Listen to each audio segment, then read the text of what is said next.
بسم اللہ الرحمن الرحیم، اللہ کے نام سے جو رحمان اور رحیم ہے۔ احل لکم لیلۃ الصیام الرفث الی نسائکم ہن لباس لکم وانتم لباس لہن، علم اللہ انکم کنتم تختانون انفسکم فتاب علیکم وعفا عنکم فالآن باشروهن وابتغوا ما كتب الله لكم وكلوا واشربوا حتى يتبين لكم الخيط الأبيض من الخيط الأسود من الفجر ثم أتموا الصيام إلى الليل ولا تباشروهن وأنتم عاكفون في المساجد تلك حدود الله فلا تقربوها كذلك يبين الله آياته للناس لعلهم يتقون۔ تمہارے لیے روزوں کے زمانے میں راتوں کو اپنی بیویوں کے پاس جانا حلال کر دیا گیا ہے، وہ تمہارے لیے لباس ہیں اور تم ان کے لیے۔ اللہ کو معلوم ہو گیا کہ تم لوگ چپکے چپکے اپنے آپ سے خیانت کر رہے تھے، مگر اس نے تمہارا قصور معاف کر دیا اور تم سے درگزر فرمایا۔ اب تم اپنی بیویوں کے ساتھ شب باشی کرو اور جو لطف اللہ نے تمہارے لیے جائز کر دیا ہے اسے حاصل کرو۔ نیز راتوں کو کھاؤ پیو یہاں تک کہ تم کو سیاہی شب کی دھاری سے سپیدہ صبح کی دھاری نمایاں نظر آ جائے، تب یہ سب کام چھوڑ کر رات تک اپنا روزہ پورا کرو، اور جب تم مسجدوں میں معتکف ہو تو بیویوں سے مباشرت نہ کرو، یہ اللہ کی باندھی ہوئی حدیں ہیں، ان کے قریب نہ پھٹکنا۔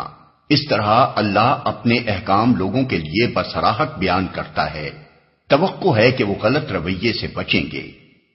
وہ تمہارے لیے لباس ہیں اور تم ان کے لیے، یعنی جس طرح لباس اور جسم کے درمیان کوئی پردہ نہیں رہ سکتا بلکہ دونوں کا باہمی تعلق و اتصال بالکل غیر منفک ہوتا ہے، اسی طرح تمہارا اور تمہاری بیویوں کا تعلق بھی ہے۔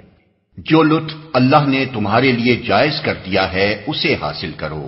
ابتدا میں اگرچہ اس قسم کا کوئی صاف حکم موجود نہ تھا کہ رمضان کی راتوں میں کوئی شخص اپنی بیوی سے مباشرت نہ کرے، لیکن لوگ اپنی جگہ یہی سمجھتے تھے کہ ایسا کرنا جائز نہیں ہے، پھر اس کے ناجائز یا مکروہ ہونے کا خیال دل میں لیے ہوئے بسا اوقات اپنی بیویوں کے پاس چلے جاتے تھے۔ یہ گویا اپنے ضمیر کے ساتھ خیانت کا ارتکاب تھا، اور اس سے اندیشہ تھا کہ ایک مجرمانہ اور گناہ گارانہ ذہنیت ان کے اندر پرورش پاتی رہے گی۔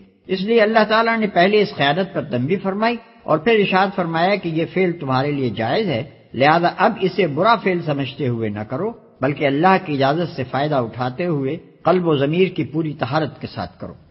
راتوں کو کھاؤ پیو، اس بارے میں بھی لوگ ابتداء غلط فہمی میں تھے۔ کسی کا خیال تھا کہ عشاء کی نماز پڑھنے کے بعد سے کھانا پینا حرام ہو جاتا ہے، اور کوئی یہ سمجھتا تھا کہ رات کو جب تک آدمی جاگ رہا ہو کھا پی سکتا ہے، جہاں سو گیا پھر دوبارہ اٹھ کر وہ کچھ نہیں کھا سکتا۔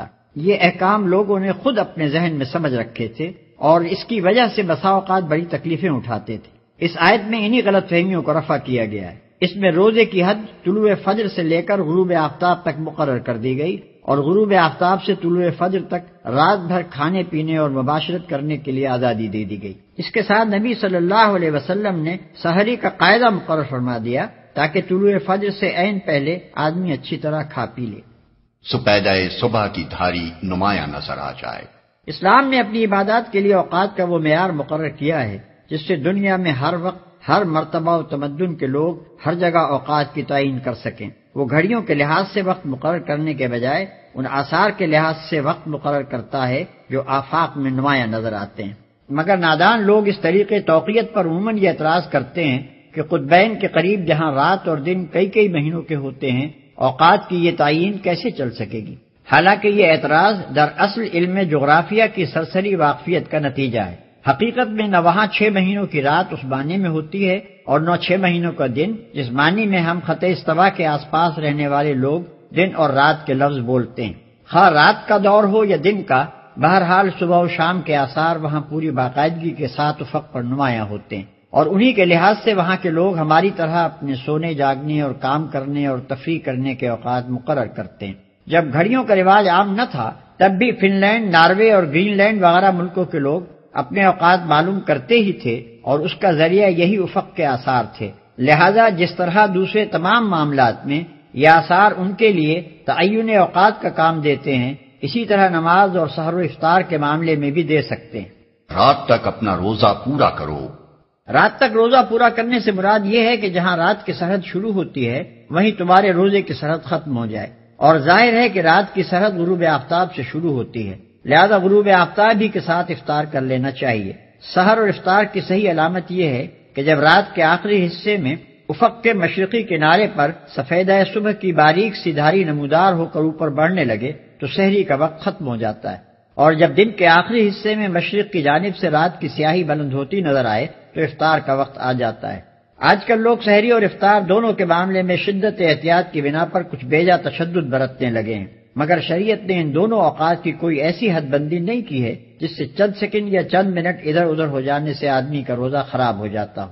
سحر میں سیاہی شب سے سفیدہ سحر کا نمودار ہونا اچھی خاصی گنجائش اپنے اندر رکھتا ہے، اور ایک شخص کے لیے یہ بالکل صحیح ہے کہ اگر عین طلوع فجر کے وقت اس کی آنکھ کھلی ہو تو وہ جلدی سے اٹھ کر کچھ کھا پی لے۔ حدیث میں آتا ہے کہ حضور صلی اللہ علیہ وسلم نے فرمایا، اگر تم میں سے کوئی شخص سحری کھا رہا ہو اور اذان کی آواز آ جائے تو فوراً چھوڑ نہ دے بلکہ اپنی حاجت بھر کھا پی لے۔ اسی طرح افطار کے وقت میں بھی غروب آفتاب کے بعد خواہ مخواہ دن کی روشنی ختم ہونے کا انتظار کرتے رہنے کی کوئی ضرورت نہیں۔ نبی صلی اللہ علیہ وسلم سورج ڈوبتے ہی بلال کو آواز دیتے تھے کہ لاؤ ہمارا شربت۔ بلال رضی اللہ عنہ عرض کرتے کہ یا رسول اللہ صلی اللہ علیہ وسلم، ابھی تو دن چمک رہا ہے۔ آپ فرماتے کہ جب رات کی سیاہی مشرق سے اٹھنے لگے تو روزے کا وقت ختم ہو جاتا ہے۔ اور جب تم مسجدوں میں معتکف ہو تو بیویوں سے مباشرت نہ کرو۔ معتکف ہونے کا مطلب یہ ہے کہ آدمی رمضان کے آخری 10 دن مسجد میں رہے اور یہ دن اللہ کے ذکر کے لیے مختص کر دے۔ اس اعتکاف کی حالت میں آدمی اپنی انسانی حاجات کے لیے مسجد سے باہر جا سکتا ہے، مگر لازم ہے کہ وہ اپنے آپ کو شہوانی لذتوں سے روک کے رکھے۔ یہ اللہ کی باندھی ہوئی حدیں ہیں، ان کے قریب نہ پھٹکنا۔ یہ نہیں فرمایا کہ ان حدوں سے تجاوز نہ کرنا، بلکہ یہ فرمایا کہ ان کے قریب نہ پھٹکنا۔ اس کا مطلب یہ ہے کہ جس مقام سے معصیت کی حد شروع ہوتی ہے، عین اسی مقام کے آخری کناروں پر گھومتے رہنا آدمی کے لیے خطرناک ہے۔ سلامتی اس میں ہے کہ آدمی سرحد سے دور ہی رہے تاکہ بھولے سے بھی قدم اس کے پار نہ چلا جائے۔